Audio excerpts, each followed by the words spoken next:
semuanya, sekarang saya sedang berada di tempat usaha pembuatan tempe rumahan di Sumber Besar, Nusa Tenggara Barat. Nah, sebelum masuk ke poin intinya, untuk pengenalan lebih jauh dari usaha tempe ini, lebih baiknya terlebih dahulu kita perkenalkan owner atau pemilik usaha UMKM tersebut. Sekarang saya sudah bersama pemilik atau owner usaha tempe ini. Mari kita perkenalkan terlebih dahulu pemilik dari usaha tempe ini. Kami persilakan Pak Rusman memperkenalkan. Ya, ini sebenarnya pemilik usaha ini dulu itu masih dipegang oleh almarhum bapak saya yang bernama Pak Mas Hakim, dan beliau meninggal di tahun 2018. Jadi dari tahun 2018 hingga sekarang saya ngelanjutin selaku anaknya, lanjutin usaha sampai detik ini. Jadi bagaimana sih bisa terpikirkan dan tertarik itu untuk membuka atau memproduksi bisnis ini? Lihat dari peluangnya juga dulu itu besar. Juga di sini dulu sempat paman yang megang pabrik terlebih dahulu, akhirnya paman pindah dan pabrik kita ambil. Kita lanjutin lagi di sini. Jadi untuk usaha ini tuh dibangun pada tahun berapa gitu, dari tahun berapa? Tahun 2006. Oh, 2006, berarti sekarang udah berjalan dari 2006 18 tahun. 15 tahun ya? Jalan 18 tahun. Dari mungkin kan ini udah jalan 18 tahun. Ada 18 tahun itu apa dari awal sudah ada karyawannya memang, atau produksi sendiri terlebih dahulu atau mandiri gitu pembuatannya, atau langsung memiliki karyawan pada saat itu? Setiap usaha pasti bertahap, ya berangsur-angsur lah, nggak semata-mata setiap usaha itu langsung berada di atas. Jadi mungkin dulu masih zaman almarhum itu yang masih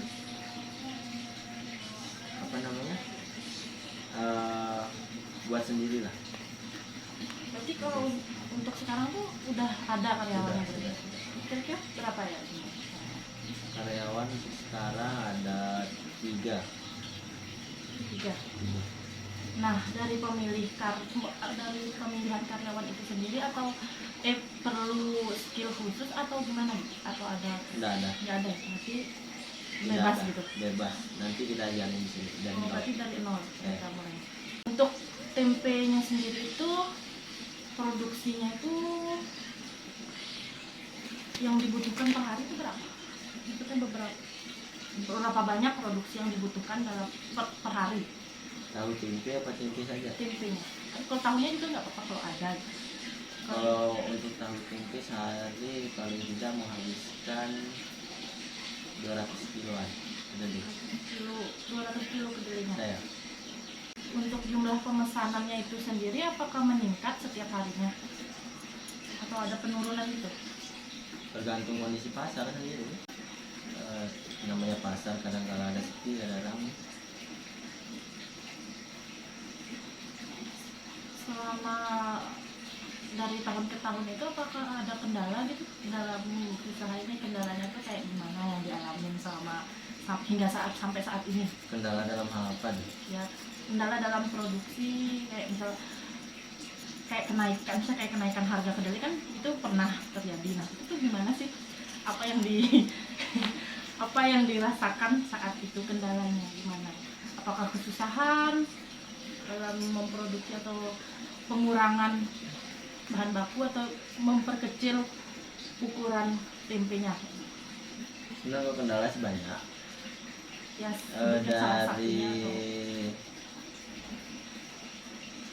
dari produksi sendiri semenjak COVID kemarin, dan COVID masih sampai detik ini juga nih, itu kita mengalami penurunan produksi sebesar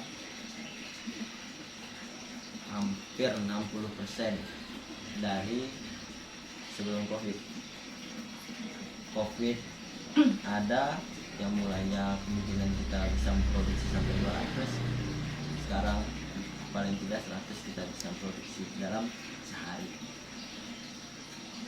Dan untuk kendala saat ini tahun ini dari bulan berapa kemarin, bulan 12 kalau nggak salah, itu kendala yang paling besar yang kita alami, kenaikan harga kedelai yang nggak ada hentinya. Yang dulu mulai harga 8.000, sekarang kedelai sudah kena 12.500 hingga sekarang. dan tidak ada penurunan. Berarti apakah ada solusi lain itu selain ini kan, atau berarti produksinya dari harga tempe itu apakah tetap sama? Produksi akan tetap sama, cuman memperkecil ukuran tempe, mengurangi takaran. Yang mulanya dulu mungkin besar, sekarang kita perkecil. Itu pun nggak bisa kita kurangin banyak, paling tidak ya sedikit kita ngurangin. Nah, industri ini kan sudah termasuk ke dalam UMKM. Apakah sejauh itu sudah ada perhatian dari pemerintah dalam memfasilitasi usaha ini? Atau misal contohnya tuh kayak yang kita ketahui kan, respon pemerintah itu kayak gimana gitu terhadap yang kan nggak cuma di Sumbawa aja tuh, ada di pembuatan tempe lainnya juga pasti butuh perhatian khusus. Apa itu pernah terjadi atau gimana respon dari pemerintah? Pernah di tahun 2015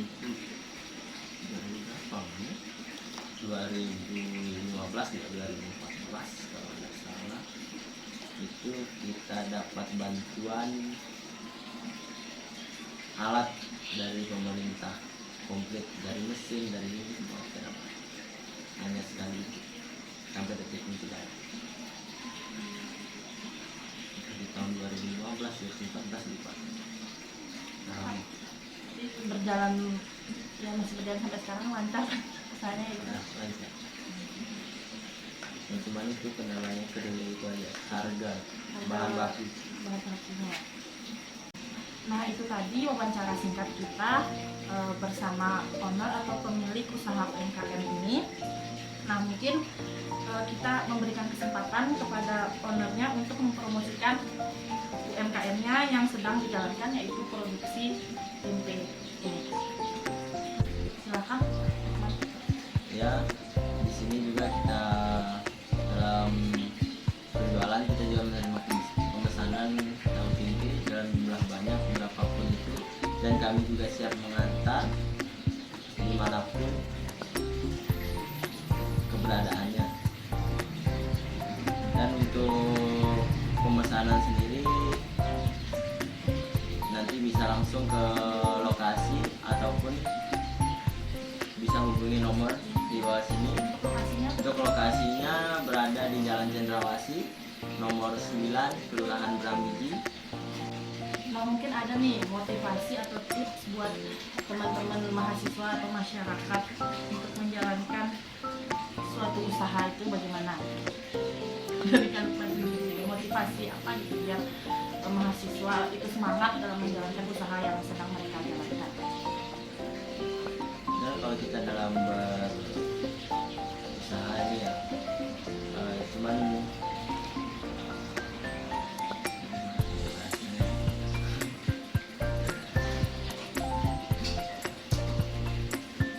tetap tekuni usaha itu walaupun gagal. Jangan sampai kita ingin usaha ini tiba-tiba mengalami kegagalan, ingin mencoba usaha lain, Tapi terus dijalankan ya, berusaha, walaupun jatuh berkali-kali. setiap orang masih tetap banyak. Nah, itu dia tadi sedikit motivasi dari owner usaha tempe. Mungkin terima kasih buat teman-teman, terima kasih juga buat kalian yang sudah meluangkan waktunya untuk berkenan diwawancarai pada malam hari ini. Berikut proses pengemasan dari industri pembuatan tempe 3 Putra Arema yang masih dilakukan secara manual. Marilah kita lihat proses dari pengemasan yang dilakukan oleh karyawan atau pemilik dari usaha tempe 3 Putra Arema ini. Mari kita lihat bersama-sama video singkat pengemasan dari para karyawan atau pemilik dari usaha ini. Ternyata proses pengemasan yang dilakukan oleh UD Tempe 3 Putra Arema ini masih dilakukan secara manual dan masih terbilang cukup tradisional. Dalam pengemasan dan pemasangan label pun masih dilakukan secara mandiri, tidak menggunakan alat ataupun mesin. Ini dia tampilan tempe setelah dikemas tadi. Mungkin untuk menunggu hasilnya kita memerlukan waktu selama 2 hari agar hasil yang didapatkan sempurna. Dan untuk tahunya sendiri itu tidak memerlukan pengemasan khusus dan itu bisa langsung dijual ke konsumen. Nah teman-teman, ini dia tadi tempe yang telah kita kemas dan kita simpan selama 2 hari telah jadi dan dapat dipasarkan.